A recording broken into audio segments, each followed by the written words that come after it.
Hello there, what's up?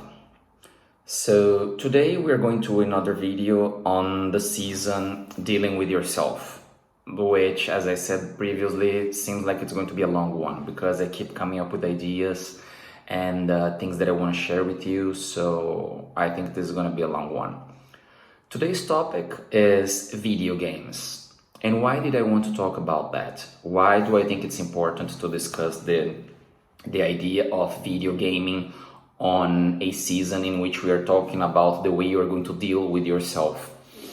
Because what happens when you get busy with video games is you are dealing with yourself in a way that you are not helping yourself doing the things that you really should be doing, or that would be really beneficial for you, or that would bring a positive result in your life, short, mid, or long term.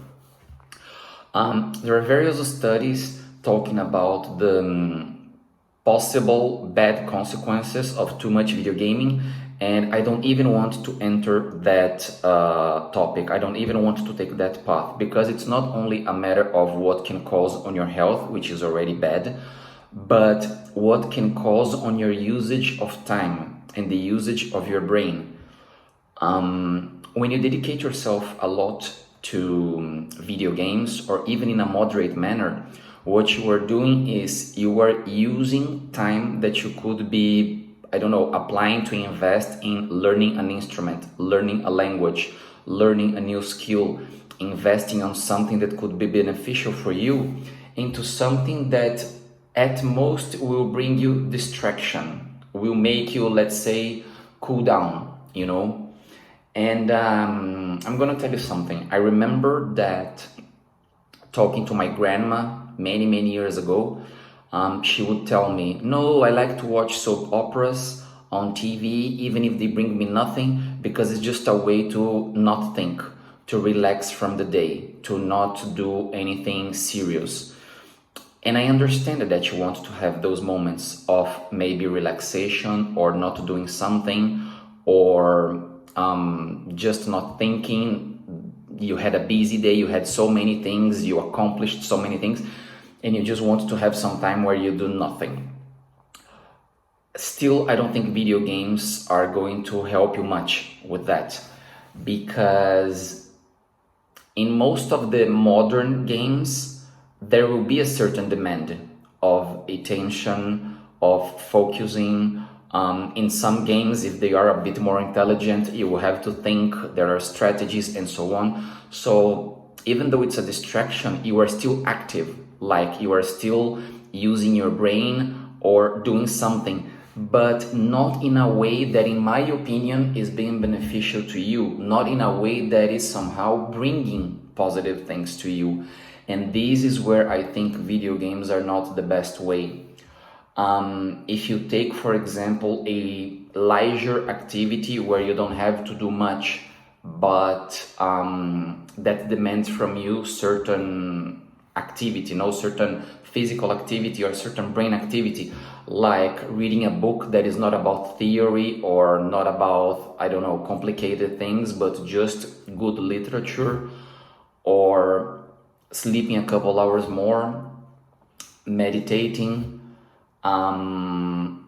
preparing food for you slower, healthier, with more care, instead of investing 20 minutes in a quick dinner that is not healthy or that is not good, and maybe investing time in doing that, taking more care of your health and so on.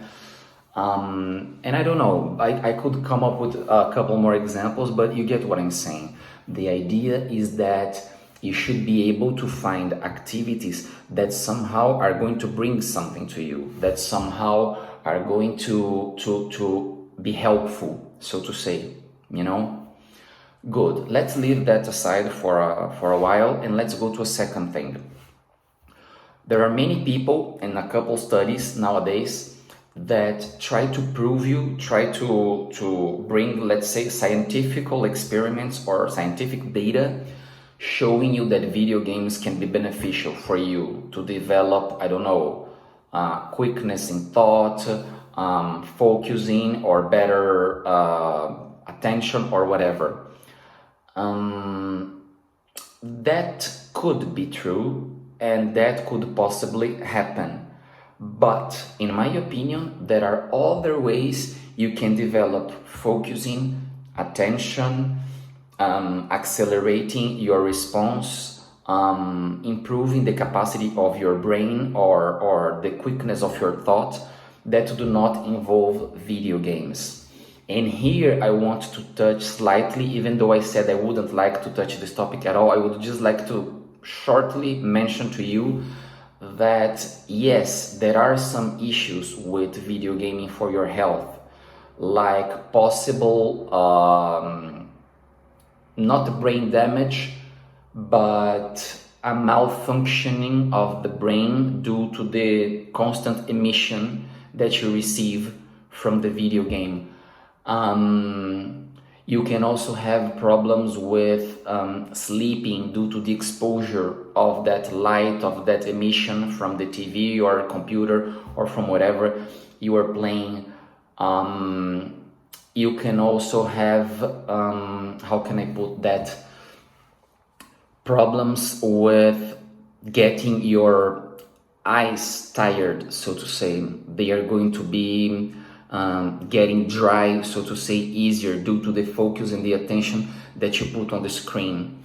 So it is not, if we want to take this topic specifically, in which people talk about the bad consequences of video gaming, it's not only about video gaming specifically, in my opinion. I think these consequences that are being portrayed in these studies, they should concern all the Black Mirror life.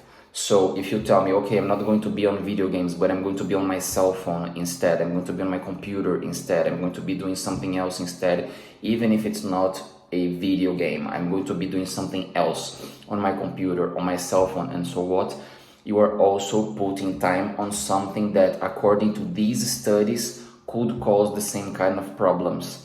So all I'm telling you and maybe suggesting you is that you search for alternatives to relax, enjoy your time, have some fun, have a good time, and so on.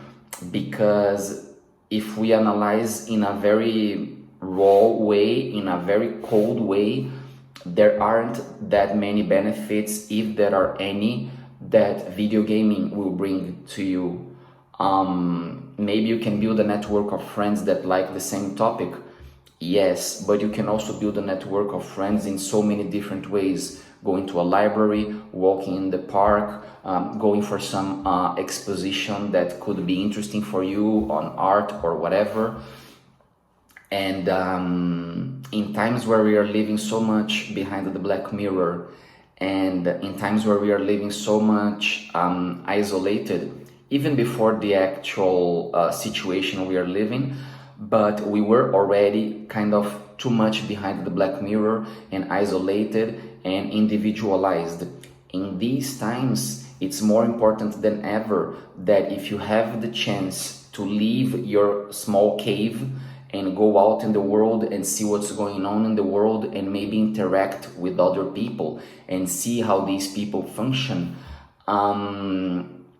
that could be good for you in so many aspects, not only in building friendships and networks and so on, but also in seeing how the world works, because that's another problem. We have so much theory and so many people telling you things online, on websites, on virtual platforms in general, YouTube and so on, that you end up believing that the world is just like these people portrayed to you, and you don't get to experience it yourself. And video game does something like that. You do not get to experience the external world. You get too much inside your house. And in general, the networks that you are going to build, the contacts you are going to build, the people you are going to meet, will probably be just virtual meetings because they enjoy the same thing you enjoy. They do the same activity you do. So they are going to be people you want to meet or you want to see virtually. You are going to interact with them through the video game. This is what is going to bring you closer. And I don't know how much that contact and how much that closeness will make you establish real contacts in this life made of flesh and blood, you know? Consider this and consider finding new activities to replace your video gaming time, and that can also somehow be entertaining to you, and that can also somehow, if you need to relax and to just not think and so on, bring you this sensation. And I think that within a couple months you're going to notice a big difference in so many aspects, like sleeping, maybe concentration, maybe capacity of interacting with other people, and so on. See you in the next one.